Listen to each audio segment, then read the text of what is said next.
Hello दोस्तों, नमस्कार। मनोज पट्टा वाले चैनल में आप लोग का स्वागत है। और मैं मनोज कुमार फिर से आपके सामने उपस्थित हूँ एक नया सब्जेक्ट लेकर, जो कि आज जो हम लोग चर्चा करेंगे वो होगा सिबिल स्कोर से संबंधित रहेगा। तो चलिए शुरू करते हैं। और शुरू करने के पहले फिर से अनुरोध करते हैं कि आप लोग जिन्होंने हमारे चैनल मनोज पट्टा वाले को अभी तक सब्सक्राइब नहीं किया वो जरूर कर दें, और लाइक कमेंट शेयर बनता रहे इस पर, और वीडियो को अंत तक जरूर देखें, ताकि जो सिविल से संबंधित जो भी भ्रांतियां हैं वो दूर हो सके। तो चलिए शुरू करते हैं कि सिविल क्या है, इसके पढ़ने के क्या तरीके हैं, और आरबीआई का क्या नया दिशा निर्देश आया है। सिविल का फुल फॉर्म है credit information bureau India limited, जो कि क्रेडिट इंफॉर्मेशन कंपनीज में से एक है। भारत में मुख्यतः 4 कंपनीज है जो कि क्रेडिट स्कोर और रिपोर्ट जारी करते हैं। वे कौन है? तो पहला है सिविल, जिसके बारे में हम लोग चर्चा करेंगे, या ट्रांस यूनियन कह सकते हैं उसको। उसके बाद है इक्विफैक्स, उसके बाद है एक्सपेरियन, और उसके बाद लास्ट में क्रिफ, जिसको क्रिफ हाई मार्क कहते हैं। तो सिविल इंडिविजुअल और बिजनेसेस के क्रेडिट रिकॉर्ड मेंटेन करते हैं, और साथ ही उसके कर्ज और उसके रिपेमेंट करने के हिस्ट्री को दर्शाता है। सिविल स्कोर 3 डिजिट न्यूमेरिकल में आपके क्रेडिट हिस्ट्री को बताता है, जो कि 300 से लेकर 900 तक रहता है। ठीक है, आप भी अपना सिविल स्कोर चेक कर सकते हैं। इसके लिए आपको सिविल के वेबसाइट पर जाना होगा, जो कि www.civil.com उसका वेबसाइट है, और ये एक बार में आपको फ्री करने देता है। रिजर्व बैंक ऑफ इंडिया ने पिछले साल क्रेडिट इंफॉर्मेशन से संबंधित विभिन्न रेगुलेटरी को चेंज किया। वो क्या चेंज किया? तो पहला है कि बाई मंथली क्रेडिट अपडेट होना है, कि जितने भी फाइनेंशियल इंस्टीट्यूशन या एनबीएफसी हैं वो बोरोवर के क्रेडिट इंफॉर्मेशन को मैंडेटरी हर 15 दिनों पर अपडेट करेगा, जो कि पहले 1 महीना था, और यह नियम जनवरी 2025 से लागू हो गया। सेकंड क्या है कि mandatory disclosure of credit scores and loan rejection reasons. यदि बोरोवर का लोन या क्रेडिट कार्ड एप्लीकेशन रिजेक्ट होता है क्रेडिट स्कोर के कारण, तो लेंडर को उसका कारण बताना होगा। ठीक है, तीसरा क्या है?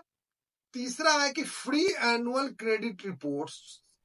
इसमें क्या है कि क्रेडिट इंफॉर्मेशन कंपनी को यह मैंडेटरी किया गया है कि साल में एक बार अपने कंज्यूमर्स को फ्री में कंप्रहेंसिव क्रेडिट रिपोर्ट उनके मेल पर या एसएमएस के द्वारा भेजेंगे।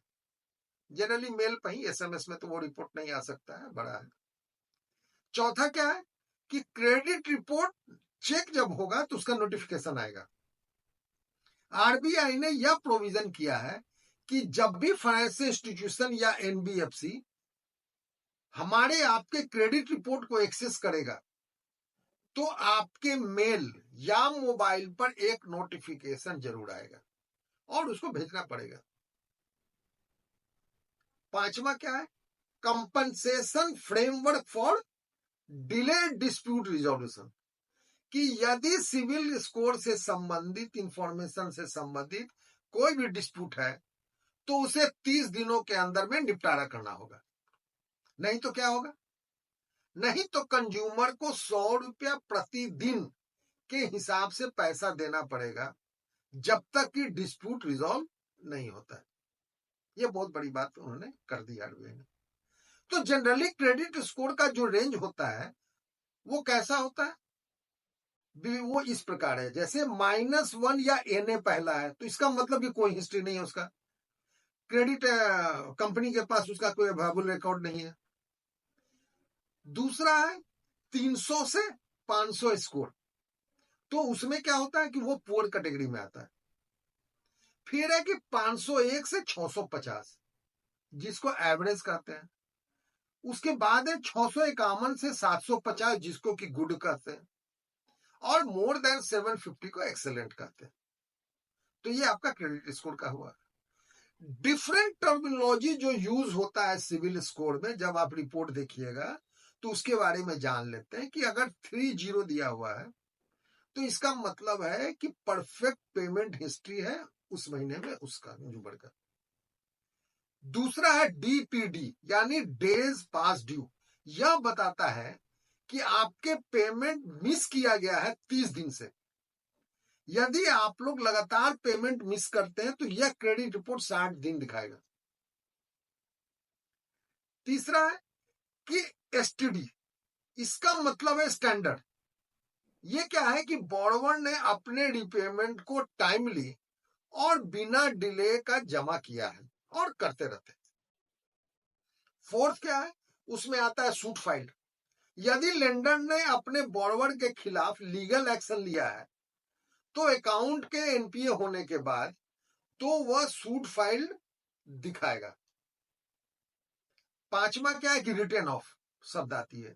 इसमें है कि बोरोवर ने लोन रिपेमेंट नहीं किया या पार्सली किया है और बैंक ने उस लोन को रिटर्न ऑफ कर दिया अपने बुक से।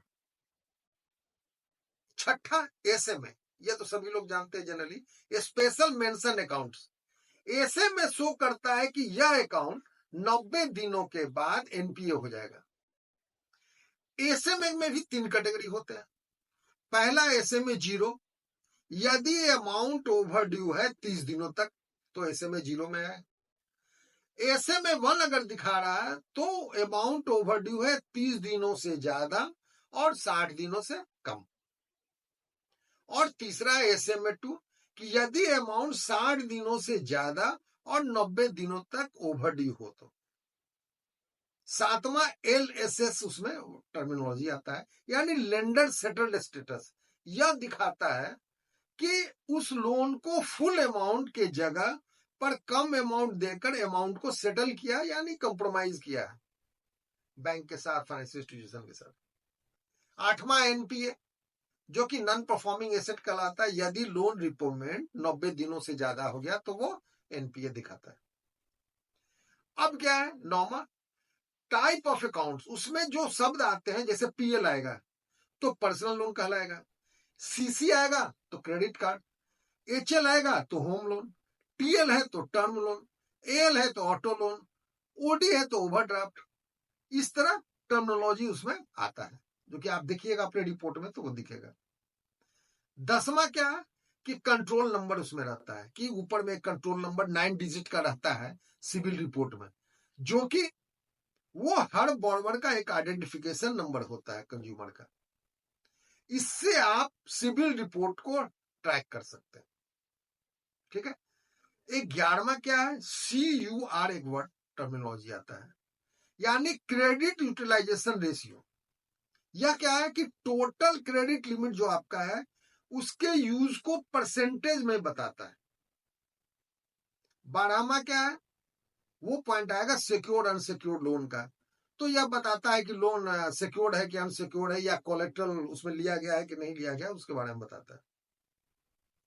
ठीक है। तो यह था आपको सिविल के बारे में। अपने क्रेडिट स्कोर को इंप्रूव करने के लिए आपको अपने प्रेजेंट लोन और क्रेडिट कार्ड जो भी है उसका पेमेंट सही तरीके से समय पर करना होगा, ताकि आपका क्रेडिट स्कोर हमेशा अच्छा बना रहे।